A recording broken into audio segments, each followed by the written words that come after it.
আজ আমি সম্পূর্ণ নিরামিষ একটা রেসিপি দেখাবো, সোয়াবিনের মুইঠা। তো প্রথমেই আমি সোয়াবিনগুলো একটু সেদ্ধ করে নিয়েছিলাম, তারপরে খুব ভালো করে জলটা নিংড়ে আমি মিক্সিতে পেস্ট করে নেব।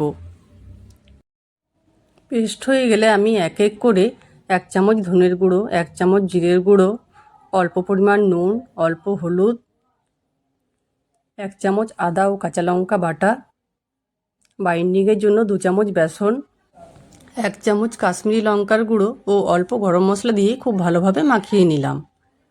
মাখা হয়ে গেলে আমি হাতের সাহায্যে এই শেপে আমি সবগুলোই করে নেব।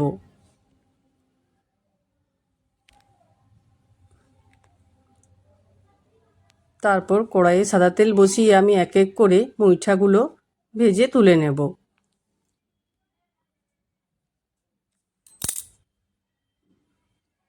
তারপর ওই তেলের মধ্যে আমি কেটে রাখা আলুগুলো দিয়ে অল্প ভেজে নেব।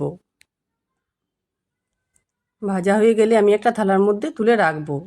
তারপর ওই তেলের মধ্যে আমি একটা শুকনো লঙ্কা, তেজপাতা, গোটা গরম মশলা, অল্প হিং ও অল্প জিরে ফোড়ন দিয়ে আমি 2টো টমেটো দিয়ে দেব।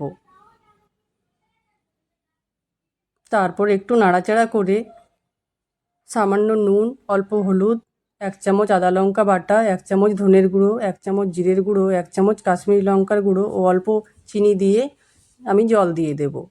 তারপর মশলাটা কষানো হয়ে গেলে আমি ভেজে রাখা আলুগুলো দিয়ে দেব।